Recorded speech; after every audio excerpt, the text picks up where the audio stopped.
J'espère que vous allez très bien aujourd'hui. La première demi-finale de la Ligue des Champions 2020 a rendu son verdict et enfin le PSG a atteint la finale. Pour l'année de son 50e anniversaire, près de 10 ans après l'arrivée des Qataris, près de 20 ans après la dernière finale française en Ligue des Champions, le PSG l'atteint enfin. Alors on va se demander comment le PSG hier soir a surclassé Leipzig.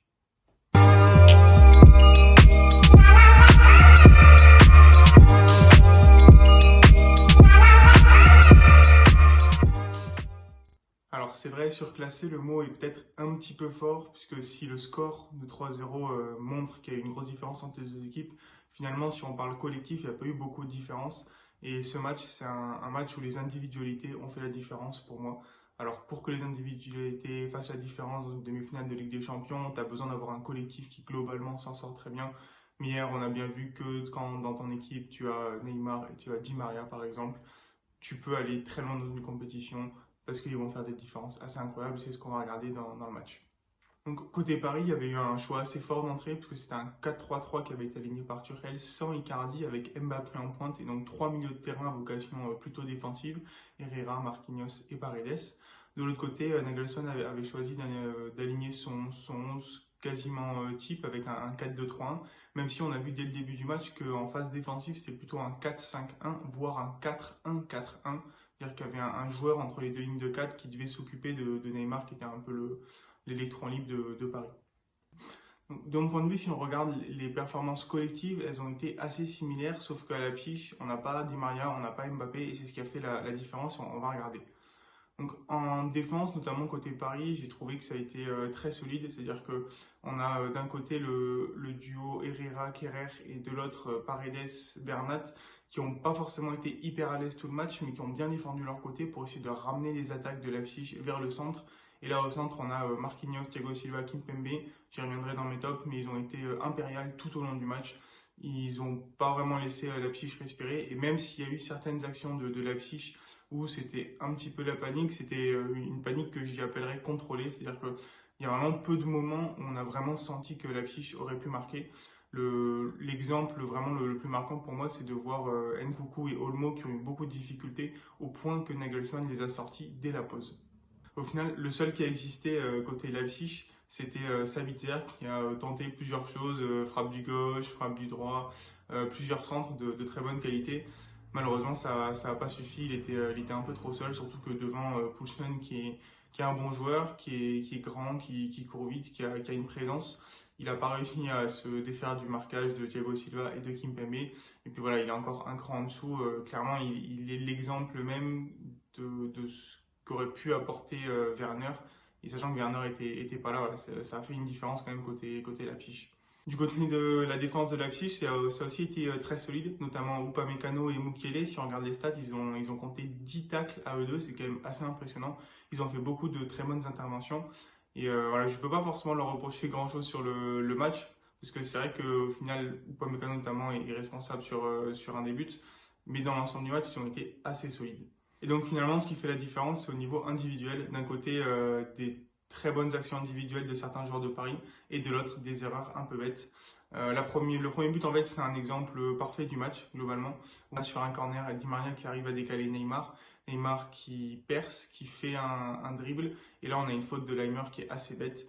Et pour moi, cette action, elle résume globalement le match. C'est-à-dire un collectif parisien qui est au niveau du collectif de Leipzig, parce qu'on disait que le collectif parisien était peut-être un peu en dessous, mais des individualités qui fonctionnent très bien, Neymar, Di Maria sur ce match, et des fautes intempestives de Leipzig qui leur ont coûté finalement peut-être le match. Parce que c'est vrai que j'ai trouvé que Leipzig a fait quand même pas mal de fautes. Malheureusement, tu es obligé d'en faire quand en face de toi, il y a Neymar, Mbappé, Di Maria. Mais il y a eu des fautes pas intelligentes, on va dire. Et celle de Laimer sur le premier but de Paris est une faute pas intelligente puisqu'elle amène un coup franc. Et on sait que Di Maria, au coup franc, est vraiment excellent. Il a manqué contre l'Atalanta, c'est clair. Et là, il l'a montré. Voilà, sur le coup franc, il enroule parfaitement la balle. C'est vraiment un ballon très bien travaillé, bien enroulé, qui est hors de portée du gardien, mais qui peut très bien arriver sur une tête parisienne. Et derrière, Marquinhos, ça fait parler sa complicité avec Di Maria. On voit qu'il est dans le bon tempo, qui se sort du marquage du défenseur, qui saute très très haut, qu'il arrive à placer sa tête. Et ça fait 1-0 pour Paris. Et là, on se dit qu'à 1-0 au bout de 15 minutes, c'est quand même très bien parti. Le deuxième but, ça montre également aussi voilà, la différence entre une équipe qui est taillée pour la Ligue des Champions et une équipe qui est encore un peu novice, si on veut, quand on parle d'individualité. On a Gulacsi qui, dans l'ensemble, aura fait un très bon match avec de nombreux arrêts.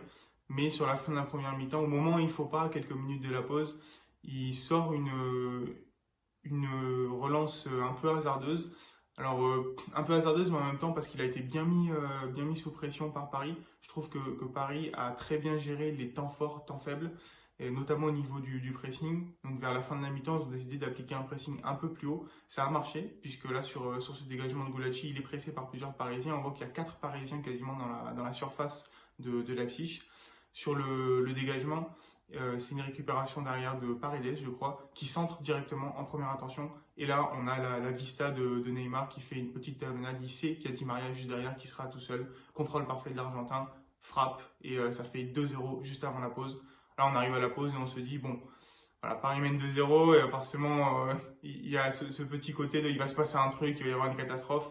Mais cette année, on sent voilà, que Paris ne veut pas laisser arriver des catastrophes. Et vient ensuite la deuxième mi-temps qui, dans ma tête, va durer 10-15 minutes. Nagelsmann fait un choix fort. Il sort 2 joueurs à la mi-temps, ce que n'a pas fait Guardiola contre Lyon, ce que n'a pas fait Setien contre le Bayern Munich. Il a osé changer un peu ses joueurs, pas forcément son système, parce que le système pouvait bien marcher. Il a montré sur certains à-coups qui fonctionnaient bien en première mi-temps. Donc il sort Nkunku et Olmo pour faire entrer Schick et Forsberg, si je dis pas de bêtises. Et ça marche pendant les 5-10 premières minutes avec 3-4 occasions de Leipzig, notamment sur des centres ou sur des frappes lointaines ou à l'entrée de la surface. On sent que les défenseurs parisiens ont un petit peu du mal à s'habituer à ce style de jeu un peu différent, puisqu'à ce moment-là, ils étaient à 2 attaquants de pointe, les joueurs de Leipzig. Malheureusement, dans ce temps faible, Paris a montré qu'il était capable d'être fort maintenant. Et c'est dans un temps faible que, sur une contre-attaque, Paris inscrit le 3e but qui va achever les espoirs des Allemands. Sur une contre-attaque, on a Bernat qui, jusqu'à présent, m'avait semblé un peu en difficulté. Alors, la doublette avec Paredes permettait de limiter le côté, mais c'est vrai qu'en face, Sabitzer avait quand même pas mal d'espace, il avait réussi à se créer pas mal d'occasions. Mais Bernat, sur cette contre-attaque, arrive à éliminer son vis-à-vis, se retrouve à l'approche de la surface, il y a 1-2, je crois, avec Mbappé, arrive à frapper. Belle parade de Gulacsi, et au final, sur la récupération d'Upamecano, Herrera lui met la pression en sautant. Upamecano glisse, a priori, d'après les images, il n'y a pas de faute. Il glisse, donc c'est pas forcément sa faute, mais il perd la balle à cet endroit-là. Di Maria directement en première intention qui va centrer, et Bernat qui a choisi de rester aux avant-postes place une superbe tête. Lui aussi n'est pas très grand, donc là il n'était pas attaqué, mais il place une très belle tête que Gulacsi ne peut qu'effleurer avant qu'elle rentre dans les buts. Ça fait 3-0 pour Paris vers la 55e minute, et le match s'est à peu près arrêté à ce moment-là. Derrière à 3-0, Paris, même sans Verratti, a quand même une très bonne capacité de faire circuler le ballon, de conserver la balle. Et pendant 30-35 minutes, on va pouvoir observer ça. Leipzig va avoir quelques occasions de revenir, mais à 0-3, ça fait beaucoup trop. Paris va avoir quelques occasions de marquer le 4e but. Mais au final, il ne va pas se passer grand-chose. C'est vrai qu'on va traverser un peu la fin du match. Et donc finalement, voilà, après 90 minutes pleines, plutôt 1 heure pleine et 30 minutes un peu plus tranquille, on a Paris qui s'impose 3-0, net et sans bavure. Voilà, très bon match de Paris par rapport à l'Atalanta, c'est vrai qu'on a vu la différence. Le collectif a vraiment haussé son niveau et les individualités ont réussi à sortir un super match. Alors comme d'habitude, maintenant on va passer au top et au flop, et je commence avec les tops forcément. Di Maria, on ne peut pas ne pas mettre Di Maria en premier top, même si Neymar a fait un super match. Di Maria, c'est un but, 2 passes décisives sur un match de reprise en demi-finale de Ligue des Champions. Il a été partout, quasiment tout ce qu'il a tenté a été juste en fait.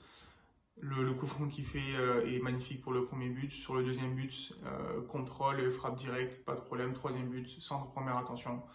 Voilà, pas grand chose à dire en fait. Quand un match est quasi parfait, on peut juste le dire et profiter d'avoir un joueur comme ça sur un terrain de foot. Deuxième top, forcément Neymar. 4 dribbles, comme dit Maria. Il obtient le coup franc du premier but. Sur le deuxième but, il fait parler son talent avec une superbe talonnade qui en fait casse Upamecano et crée le deuxième but finalement. Il a beaucoup tenté, des fois un petit peu trop. Il a cherché beaucoup de fautes, mais ça crée aussi de la frustration chez l'adversaire. Donc pas grand chose à dire d'autre, il est au niveau. Alors en termes d'état d'esprit en plus, il est quasiment irréprochable. Donc voilà, super match à lui. Ensuite, je mettrais le trio Marquinhos, Kimpembe, Thiago Silva, qui a été pour moi encore une fois très impressionnant, qui a rien laissé passer au centre. Personnellement, je suis vraiment impressionné par Kimpembe, qui après 1, 2 années assez compliquées, notamment le cas de Manchester United, fait de très grosses prestations. On l'a déjà vu contre l'Atalanta, mais là il a été très solide dans les airs, sur terre. Il a même fait des passes couplings, ce qu'on n'avait pas trop l'habitude de voir. Thiago Silva l'a très bien épaulé, notamment dans les airs où voilà, ils ont été impériales de la tête, ce qui n'était pas forcément le cas contre l'Atalanta. Marquinhos, taille patron, encore une fois, c'est le capitaine en devenir de ce Paris Saint-Germain. Il a très bien géré le milieu de terrain, c'est lui qui marque le premier but. Voilà, pour moi, vraiment, ce trio de joueurs peut amener Paris peut-être au sommet. Côté Leipzig, je vais quand même mettre en top Upamecano et Mukiele. Alors c'est vrai que c'est un peu bizarre de mettre deux défenseurs en top malgré 3 buts encaissés. Mais au final, ils peuvent pas grand-chose sur les 3 buts, à part Upamecano, c'est vrai, sur le troisième but. Ils ont été très solides. Mukiele 6 tacles, Upamecano 4 tacles. Ils ont sauvé des situations. Ils se sont parfois fait prendre dans leur dos, mais contre Neymar et Mbappé, qui ne se ferait pas prendre dans son dos. Pour moi, ils ont quand même fait des matchs très solides. Ils sont encore jeunes. Ils ont déjà une demi-finale de Ligue des Champions dans les jambes. C'est des joueurs en devenir et voilà, ils ont encore fait un bon match. Ils ont été au niveau. Alors dans mes flops maintenant, je vais mettre les trois qui ont été derrière Poulsen côté Leipzig, c'est-à-dire Nkunku et Olmo qui ont très peu existé, notamment Nkunku. Je pense qu'ils se sont fait bouffer physiquement par Paris, mais aussi ils se sont peut-être été un peu tétanisés par l'enjeu. C'est quand même une demi-finale de Ligue des Champions et ça reste des joueurs assez jeunes. Nkunku vient de Paris et Olmo a signé seulement en janvier à Leipzig. Donc voilà, ils ont semblé un peu empruntés, un peu stressés. C'est pour ça qu'ils ont été remplacés à la mi-temps par Schick et Forsberg qui ont fait plutôt des bonnes rentrées avant de progressivement disparaître après le troisième but de Paris. Je vais aussi mettre Leimer, qui est à droite, qui pour moi n'a pas forcément fait un très bon match. Il a apporté, je crois, offensivement. Mais par contre, il a fait beaucoup de fautes. Et il a pris un carton jaune. Et voilà, on sentait de la frustration aussi de son côté. Il amène le premier but avec une faute assez bête sur Neymar. Donc voilà, pour moi, malheureusement, c'est un flop. Je vais également mettre Mbappé en flop. Alors, ça va pas forcément plaire à certains, mais pour moi, aujourd'hui, Mbappé peut pas encore être neuf. Il a la profondeur, il essaye d'apporter de plus en plus. Je l'ai vu faire une tête aujourd'hui qui était plutôt pas mal, presque cadrée. Et aujourd'hui, il n'est pas encore ce point de fixation pour un gardien. Il n'a pas encore ce sens du décalage ou d'aller au duel aérien. Il ne va pas souvent au duel aérien. Et ça l'empêche pour moi d'être encore un pur neuf. Il peut être 9,5, on l'avait vu à Monaco, on le voit aussi dans le 4-2-4, il peut beaucoup apporter. Enfin, un petit mot sur Gulacsi. J'ai hésité à le mettre en flop d'un côté parce que c'est lui qui amène le deuxième but. J'ai hésité à le mettre en top de l'autre côté parce qu'il a fait peut-être 7 ou 8 arrêts dans le match. Je vais le mettre entre les deux. Voilà, j'en ai fini avec cette analyse de la première demi-finale. Un peu plus rapide que d'habitude, puisque c'est vrai que le match pour moi a duré qu'1 heure de jeu. Derrière, ça a été beaucoup de gestion de la part de Paris. Maintenant, on va voir quel sera son adversaire. Est-ce que ce sera le Grand Bayern ou alors la surprise Lyon? Je vous ferai un débrief de ce match-là dès qu'il sera terminé ce soir. En attendant, j'espère que la vidéo vous aura plu. N'hésitez pas à lâcher un like, à commenter, à me donner des conseils pour continuer à m'améliorer, voire même à vous abonner si mon contenu vous plaît. Je vous dis à très bientôt pour le nouveau match à analyser. C'est une très bonne journée. À très vite. Ciao, ciao.